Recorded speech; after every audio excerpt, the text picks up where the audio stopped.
Welcome back to the show. We have a great guest, and we're going to be talking all about marketing, offers, funnels, lead generation, persuasion. And let me just tell you this. We were talking beforehand, and we guarantee that this will be a great episode for you. And so I'd love to introduce our guest today, the one and only Alisha Conlin-Hurd. Welcome to the show. Hello, Jake, and thank you for an amazing intro. I'm very excited to be here. I love it. I love it. Now, for everyone that's listening here, I heard Alisha speak at Traffic and Conversion Summit recently, and I love the energy, which is something that if you listen to this show, you love the energy. But more than the energy, I loved kind of how you broke down everything. Okay. Kind of broke down your career. You kind of broke down funnels. You kind of broke down lead generation. And so I want to just start here, Alisha. What's the background that got you to creating your own business? Because you've done so many different things and been involved in so many different projects and businesses over your career. Okay, so the origin story. Well, basically, all the way back when, I actually thought I would be a dentist. I always thought I would move into healthcare. I grew up in a small country town. They don't really tell you about different careers you can have. And it's like you can be a teacher, you can be a nurse, and that's like your life. That's what you've got. And I'm not knocking that. I have heaps of friends that do that, but I know it wasn't for me. So anyway, I had what we call in Australia a gap year, and I ended up working in a call center, doing cold calling at 19, and I became one of the best reps in there. Not because I necessarily knew what sales was. I just really enjoyed talking to people and helping them to solve problems. So that got me into this career of sales, and I did my marketing degree, which was somewhat useless.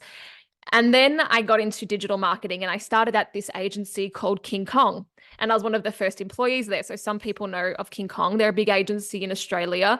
And I very quickly was building a team at 23 from scratch. And by the time I wrapped up at King Kong, I'd done like 400 landing pages and funnels, everything from Brazilian butt lift doctors, porn addiction counselors, like quit smoking hypnotists, to the normal end of the spectrum, big $1 billion home builders, finance and everything in between. After that, I went and worked at Founder. They do like courses, so like info products, 7-8 figure course launches, and I built their sales funnel and conversion team. But at the same time I was doing that, my partner and I had started something called Operation Freedom. And Operation Freedom, we would go away every quarter and we would start planning, what do we want our life to look like? What did we want? And so eventually that became, hey, let's start a business. And we call it rage quit. We just shook hands over breakfast and both quit our jobs that day. And then we didn't start Persuasion Experience straight away. We started something geniusly called Ecom Email Experts. If you can't guess what that is, then I can't help you. But we were running that agency for a little bit, and then just for a few months, and we didn't enjoy it. And then Persuasion Experience, we've been going for 2 years. So that's the origin story. I love it. And let me ask you this, and I know we're going to make this pretty tactical, but Operation Freedom was this a decision that was, when you thought of freedom, was it about having time freedom, choice freedom? Was there a financial number that you knew you wanted to get to or needed to get to? I mean, I'm sure it was a little bit of everything, but like when you really created Operation Freedom, what was the ultimate driving factor that really was the turning point for you guys to commit to it? Yeah, I think it's happened in phases. And the first was financial freedom. So I never thought I would be an entrepreneur or a business owner. Like that just wasn't in my sphere or my realm of realities of something that I could do. And it wasn't until I started becoming financially literate and I was like, okay, I've got my investment machine set up. I'm doing a bit of side hustling. It's like, well, shit, this is going to be really slow. This is going to be really slow if I have a job. And again, nothing wrong with having a job. It just wasn't going to hit my goals fast. And so that's where I started learning more about running a business. And then Operation evolved more in April last year when it became freedom of place. So we sold all our stuff, packed our lives into a suitcase and started traveling full time. And that's what we do now. So now we're still building that wealth and we're fast tracking it more and more to be that financially free or financially independent, but we have complete freedom of place, freedom of time, and we're building more of the authority and more of our business systems to give us more freedom as well. But we're always optimizing for that North Star metric. I like that breakdown. Do you feel that as you grow in this business, right? Because again, like you said, you didn't expect to necessarily be in this role and have this company at this time. But are you finding that systems as you continue to scale, because you had systems in all these other companies when you were growing them and being a part of them, like Mm. you did a lot of things. What systems are you finding most valuable to you, either to free up time personally or to free up or to optimize the business? What systems are you finding most effective? Everything I do more than once is a system. Like just everything I do. And so because I'm in an agency, like that's the business that I have. So it's client fulfillment systems, it's lead generation systems, it's the sales systems. But then we have our referral system, we have a testimonial machine system. So everything that is going to create winning behavior for us in our company, it's a system.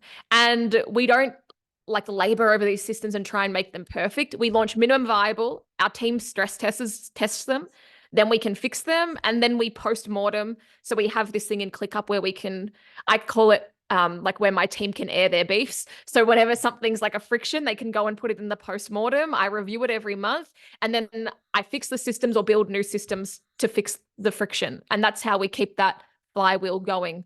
And anyway, systems will set you free. If that's not your focus, you're going to have I, a lo- very hard time. I like that a lot. It's interesting because as I've been building my business, one of the things that I kind of started to recognize was you don't just have to only have business systems. You can have Hmm. life systems, right? And I've always been very goal oriented, habit based, routine based, but it really took a while for me to like say, you know what? Me spending an hour cleaning up my apartment is not a good use of time, because if I spent that hour working and outsourced the cleaning, I would be more effective on the business, right? Versus or hiring somebody in the business to give me the hour to clean, but I don't really want to clean. I like doing the business and the business pays more, right? So Hmm. it was really interesting as I got more into the systems and optimization of understanding how I could do that in my personal life to actually allow my business to grow. And so I love everything that you're talking about there. Yeah, I think that's such a good point. The systems into the for your life as well. And it might sound a bit psychotic, but because we're traveling all the time, we'll post-mortem that and then we'll go, okay, this house, what did we like? What didn't we like? And then we start to put it into a process doc. And then my EA can find better accommodation, better things. So everything is like, I don't want to have to think about it again. I want my creativity to go towards big problems and big swings and big wins, not what am I going to have for lunch today? Like I have limited decision power and I Right. don't want it to be that every day. Right. So let's talk about the thing that everybody wants more of, which is leads, right? Mm. And we can talk about offers, we can talk about funnels, we can talk about everything. But let's talk about leads at the top of the funnel, okay? You've seen and helped bring in tons and tons of leads for yourself, for other people. What for you across all the industries you've been in have you found to be consistent and predictable avenues for lead gen? Okay, so let's talk about lead generation. And the very first thing I'll say is you actually don't want leads, you want buyers. And so when it comes to lead generation, there's two levers that I work with on our own company and with our clients. There's quality and there's quantity. And so you need to decide which one you want to pull. Some of my clients, they're like, I've got a starving sales team, bloody snow me under, give me a flood of leads. And it's like, cool. We're going to yank that down. They're not mutually exclusive. It's just which one are we going to yank more? For us personally in our agency, we're a small agency, we're boutique. I do the sales and I work on the strategic element of the fulfillment. I don't want volume. We've really yanked down on the quality because we only want to do a thing called whale hunting. So we're Yep. just looking for high quality leads. We're very clear on the economics of our business. We could have a bunch of clients paying 2,500 or a few paying 20,000. How do I get those? How do I get in front of those? So to answer your question though, consistently across everything, like what's working and when we're working with clients, Number one, it's having very clear channel strategy. So inbound, outbound, strategic partnerships, diversifying across those. And we can dive into that if you'd like. But the number one thing that will change your business, and this is what you saw at the TNC talk, so maybe you're lobbying me up for this. The number one thing that will change your business is the offer. 100%. That's the thing that's going to motivate and persuade someone to take action with you. And what people get wrong with lead generation is they put this shitty offer in front of people. It smells like a sales call. There's no value to it.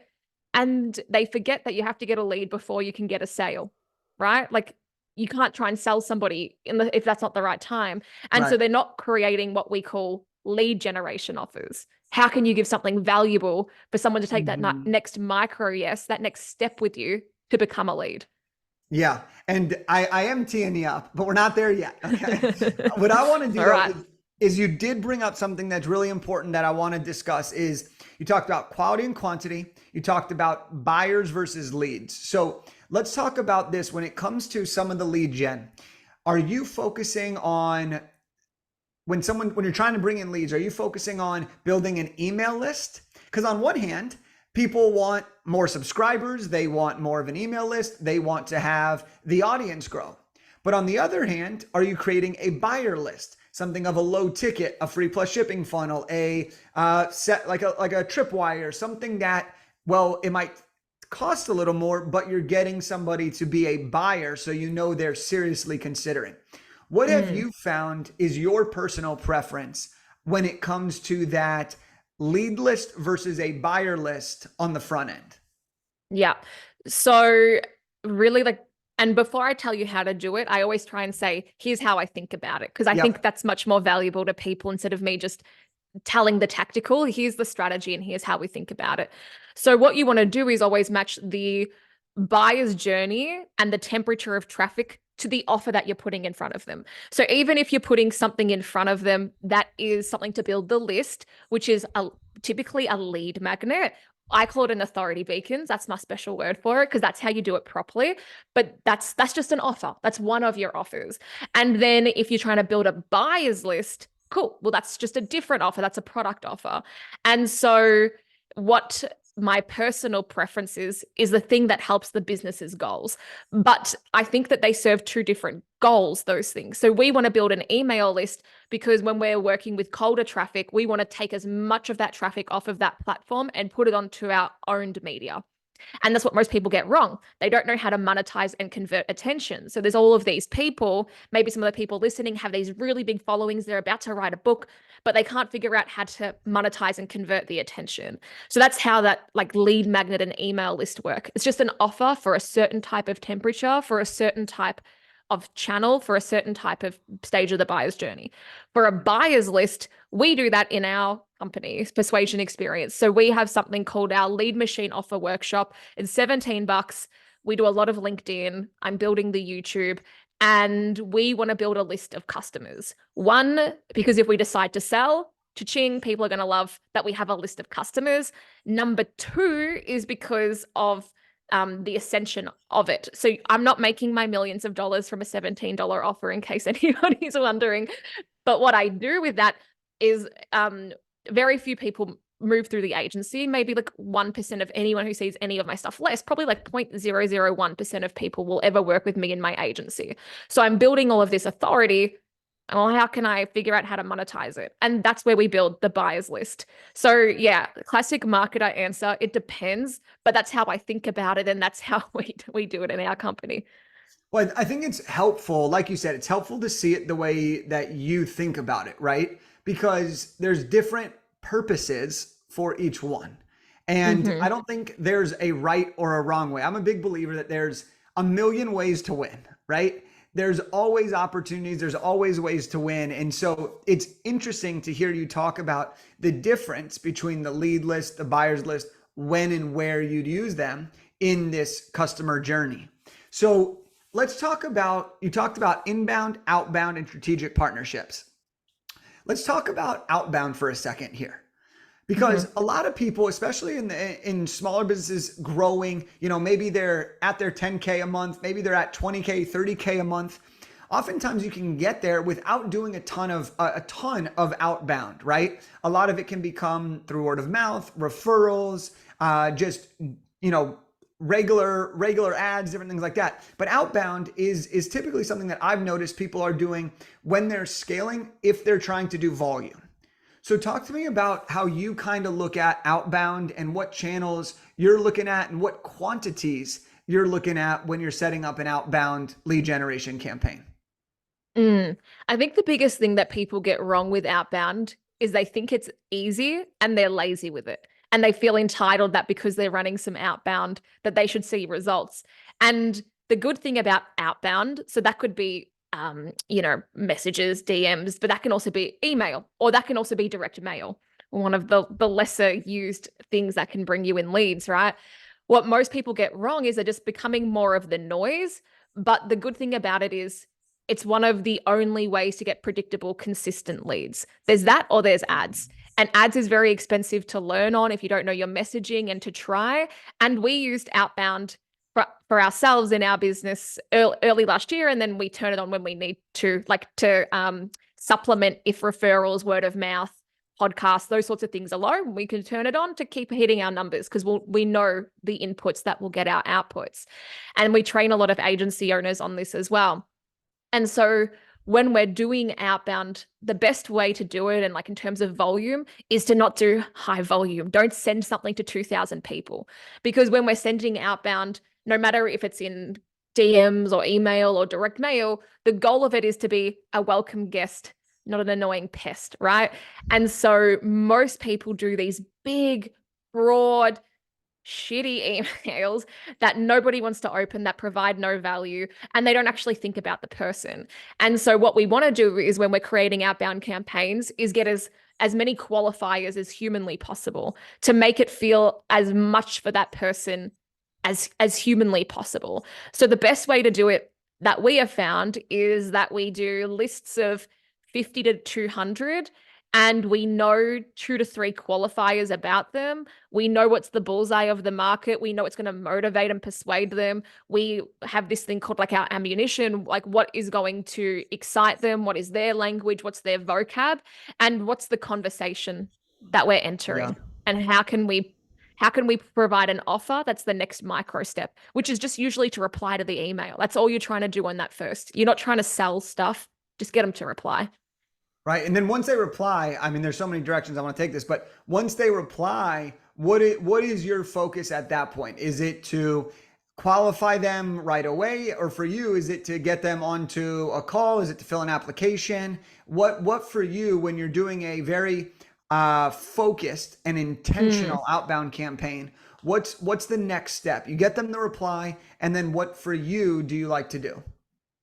So number one, with the list I've built, they should already be qualified. And a lot of the times with my agency, for example, it's a pain in the ass for the list builder, but I'll say I only want people running Facebook ads or Google ads, and show me their landing page. Like these are the things that I want in my qualifiers. And so the next step is usually I'm trying to get them onto a phone call, right? So this is this is where you can't automate all of this, because it depends what they reply with, because that's that now we're in a conversation. Right. But what I make sure I do is that I always have another question in the email. So I never like just reply. I want to keep the conversation going. Right. And that's the goal. And it's like, and then the conversation always has a call to action. Okay, cool. Like the next step is you have a chat with me. And because I do the calls, I say, no sales bros promise. Let's catch up, do a free 30-minute session. If I'm a good fit for you, I'll tell you more about it. If I'm not, no worries. I'll make sure you leave with a really clear action plan to help you hit this goal. Click here to find a time, or does this time suit you? Whatever. Like that's how we deal with the replies. Yeah, I like that. It's funny because outbound is one of those things where if you think about it, inbound, you can't necessarily control who comes in. Sure, you could have your ads as dialed in as possible. You can have lookalike audiences. You can have a bunch of great fits coming in, but ultimately it's their choice to opt in right off the bat, right? With an outbound campaign, you're essentially hand selecting people that fit your benchmark of what you envision the perfect client being, right? In your Mm-hmm. case, you're getting really deep into that before sending out these emails. And so now when someone replies, it's not a matter of are they a good fit? They probably are. But you're now able to figure out, well, am I the best person to help you? And do I actually want to now that we're in this conversation? So I think that that's Yep. a really cool thing that is important for people to know, even if they're like, oh, I don't want to send all these emails. Well, if you do it the way Alicia's talking about, you're finding the right people that you know you can serve and you're targeting directly to them because you can control that with the softwares that exist. So I think that's a really, really interesting point that you make and how you set those qualifiers up. Yeah. Yep. And so let's talk about this, okay? We know we already talked a little bit about variety of different offers, right? Different points. You have your lead gen offer, you have various different things. What would you say is you've seen tons of offers? You know what? Let's start here actually. How would you define a good offer? How would I define a good offer? So what an offer is the thing that motivates and persuades your market to take action. That's what I think about it. And so a good offer is the offer that makes people do the thing you want them to do, which I know is like just paraphrasing what I just said. But a good offer understands the market, understands where they are in that buyer's journey, understands the dream outcome, understands the big pain that they're having, and then gives them the thing that's going to help them to take the next step. And you'll notice I keep saying, look, this micro step, this next step, because what a lot of people do in their marketing is they're constantly looking for this knockout punch. Yeah. Hey, nice to meet you. And then they club you over the back of the head and drag you back to their cave. That's not what we want to do. Where we're just trying to get all of these little micro steps, and the marketing makes the sales superfluous, right? Because we're taking them on this journey with us. And then by the time they get to the sales offer, they already know that they want it. We're just calibrating whether it's a good fit. So yeah, what does a good offer do? It calls out your target market and it makes them take action and it gives them value. And then there's different types of offers you can make. How many micro steps do you like to have in your offer suite leading into the sales offer? So at a very basic funnel, and as a quick side note, for anyone that's about to tune out and is like, funnels aren't for me, Russell Brunson thing, meh, don't need it. A funnel's not optional, right? It's just every single touch point somebody has with you. And each of these touch points have a different purpose. So the purpose of your email is to get the click. The purpose of your ad is to get the click, not to sell. The purpose of your landing page with a lead generation offer is to book the call, not to sell. So to answer your question, how many offers? Typically in a funnel for a lead generation client, what we would do is we would have our authority beacon, which is our lead magnet for colder temperatures of traffic. We would have a lead generation offer. That's the thing that's going to convert attention into a lead who books in a form or into a calendar. And then the third offer is the sales offer. So that's how do you convert a lead into a sale? Those are the three core offers. And if you just focus on those three, you'll Hmm. have a multi-million-dollar funnel. That was just beautifully said, Alicia. Like that's just everyone rewatch that like minute. Like that was great. And I love how you brought up the funnel because I literally had on my notes before this. I was like, we're gonna have to address funnel because so many people think of the word funnel as so many different things. And at the end of the day, like if you have a sales process, you have a funnel. It doesn't necessarily just mean you're doing like a ClickFunnels funnel or a Kajabi funnel or whatever software you're using, right? But to go from someone who's never heard of you to somebody working with you, that process is the definition of what a funnel is in the first place, Mm-hmm. right? So let's dig into the offer here, okay? Now you run an agency and you talk about the different levers. You talk about how you look for really high quality, high touch point, high investment clients over higher volume, lower price.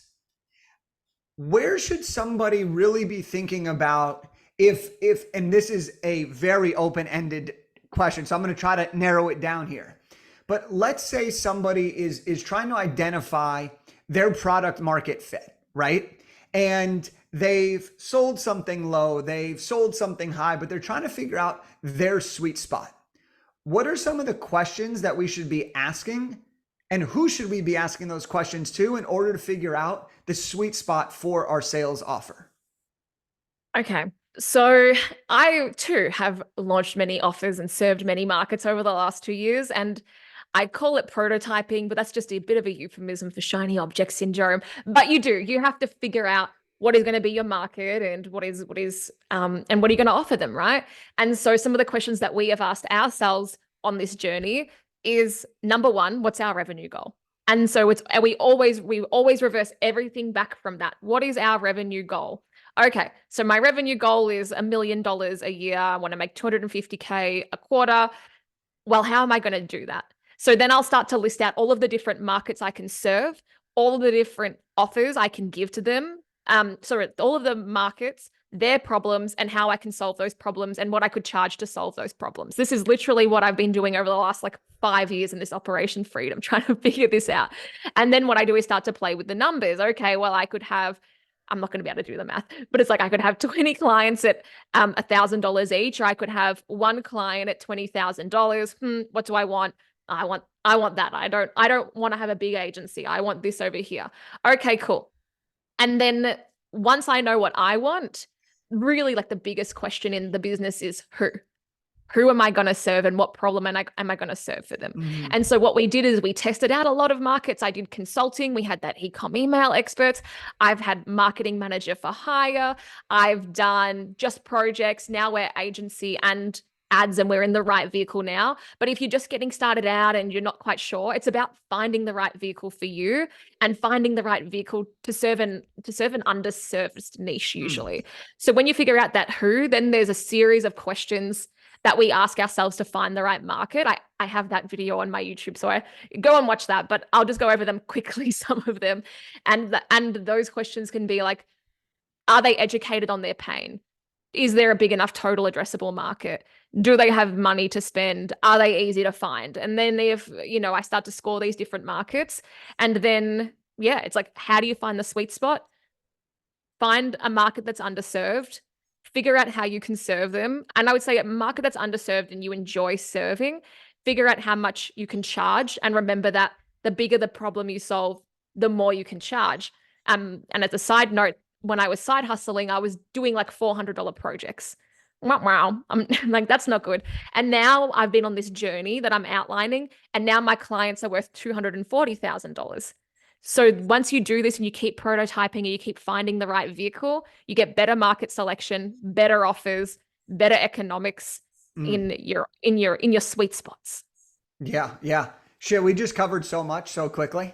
There's a lot in here. So I want to wrap it up. I know you have a lot of great ways that you teach people about everything. I know that you're out there on the LinkedIn, you're out there on the tube of you, you're out there everywhere. So how do we continue to learn from you? How do we continue to follow you and continue to get this great advice? Because you do a great job of breaking things down. So how do we continue to learn from you and potentially even work with you? Appreciate that. Well, if you are a DIYer and you want to learn how to get more leads and make better lead generation offers, the best next step is to go to my website, persuasionexperience.com, click on courses, and enroll in the Lead Machine Offer Workshop. That's a 3-hour workshop. It's $17 at the time of recording, and I show you exactly how to do it. We've had 600 people go through. I'm very confident it's very good, and it will show you how to make these offers that are going to turn traffic into high quality leads, not just shitty leads. And then also, if you're a DIYer, go to my YouTube, my LinkedIn, my Instagram, Alisha Conlin-Hurd. We give it all away for free. The secret sauce, it's all out there. Because if you're in that extremely small percentage of someone who is eligible for our agency and you want to scale and you're stuck, your traffic isn't convert and you're frustrated, but you want to build a predictable, consistent lead machine, then that's when you'll come to my agency. You can chat with me. No sales bros, promise, etc. You've already heard the pitch in this, but those are the different avenues to take the next steps to connect. Awesome. We'll get all that linked up for you. And as we get ready to wrap up, I just want to say thank you for coming on the show. Like I said, I heard you speaking on stage at Traffic and Conversion. There were a lot of great speakers there. I mean, Richard Branson was there. I think Damon John was there at this one too, right? There was a handful of people that everybody knows, and you were up there just doing your thing, locking it down, and it was a pleasure to get to hear you speak and get introduced to you. And I'm excited to stay friends, get to know you more, and also see how many people you can really inspire with the great work that you're doing. So thanks for coming on the show. Hey, thanks for having me and letting me rant about funnels. That's my favorite pastime. Appreciate it. And we love it. We love it. All right, everybody, you know what to do. Make sure to go check out Alisha, check out her everything that she mentioned, but make sure to check out some of her videos on YouTube. Like she said, she gives the secret sauce. So if you want to get some really great advice from someone who's done the thing you're looking to do, go to the place that you can get access to there. And then, of course, check out the workshop. But here's my challenge I want to leave you with here. We talked a lot about lead generation. We talked about different campaigns. We talked about the level of the customer journey where your people at. We talked about how to make the great offers.